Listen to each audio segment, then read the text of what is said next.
नमस्कार। प्रस्तुत है आज का चिंतन। मनुष्य का जन्म अनुपम है। उसे सृष्टा की सर्वोत्तम कलाकृति कहा गया है। उसमें इतना कौशल भरा पड़ा है जिसकी अन्य किसी से तुलना नहीं।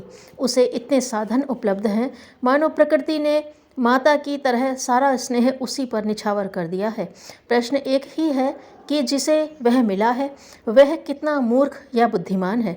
मूर्ख इस अर्थ में कि अपनी बहुमूल्य क्षमताओं को कूड़े कचरे की तरह बिखेर दे। बुद्धिमान इस अर्थ में कि जो मिला है उसका राई रत्ती भी सदुपयोग की परिधि से बाहर न जाने दे। जीवन को प्रगतिशील और प्रसन्नता से भरा पूरा रखने से के कुछ मोटे नियम हैं, इतने मोटे और सर्वविदित कि उन्हें सीखने जानने के लिए किसी विद्यालय में प्रवेश पाने, कोई धर्मशास्त्र पढ़ने या किसी सद्गुरु की तलाशने की आवश्यकता नहीं है। इन नियमों को दुर्मति जन्य दुर्गति से ग्रसित लोगों को देखकर प्रसन्न और सफल लोगों के बीच पाए जाने वाले अंतर को सहज ही समझा जा सकता है। प्रसन्नता एक मानसिक गुण है जो थोड़े दिनों अभ्यास करने एवं आदत में समाविष्ट करने पर सहज ही एक सामान्य आदत के रूप में विकसित हो सकती है। दर्पण के सम्मुख खड़े होकर अपने मुस्कुराते हुए, खींचते हुए और खिन्न निराश चेहरे को देखकर सहज समझा जा सकता है कि उनके बीच कितना अंतर है। कुरूपता या सुंदरता चेहरे की बनावट पर निर्भर नहीं। कोई कुरूप भी प्रसन्न स्थिति में खिले हुए फूल जैसा सुंदर लग सकता है और कोई सुंदर भी उदास निराश स्थिति में ऐसा लग सकता है मानो किसी मरणासन्न को लकड़ी के ढांचे में कसकर खड़ा कर दिया गया हो।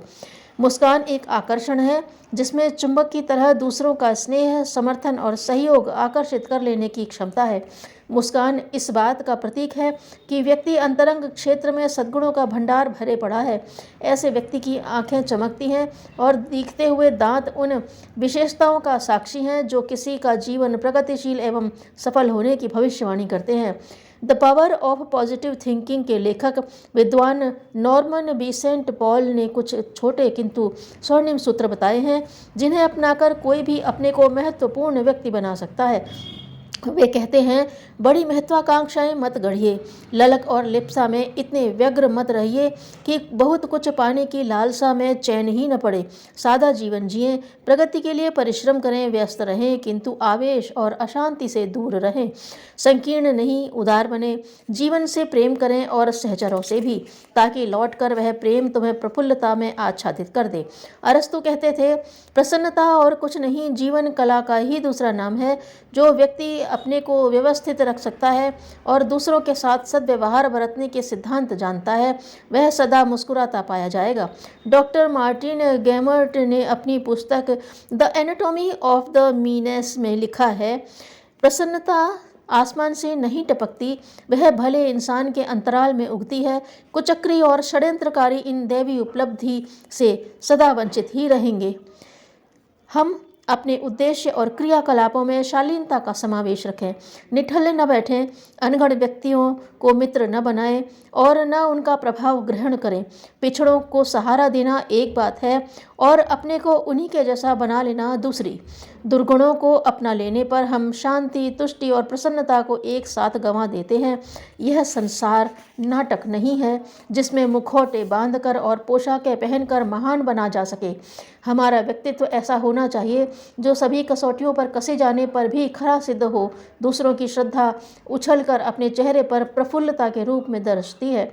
ओछे विचार और हेय काम मनुष्य को भीतर ही भीतर कचोटते और खोखला करते रहते हैं। जिन्हें सफल जीवन जीना और प्रगतिशील बनना है उन्हें यह गांठ बांध लेना होगा कि सज्जनता और प्रसन्नता साझेदार सहोदर बहनों की तरह हैं।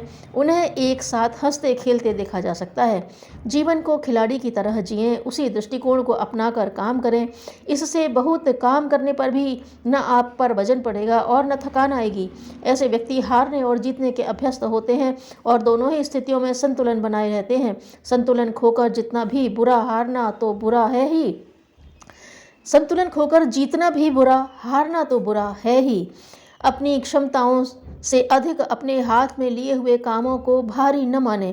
यदि आप उन्हें तन्मयता से करेंगे तो जीतने की ही अधिक संभावना है। जिसे अत्यधिक भारी समझें उसे आरंभ में ही तोल लें। अनावश्यक वजन से न लद मरें, जितना अपने वश में हो उतना ही हाथ में लें और करें।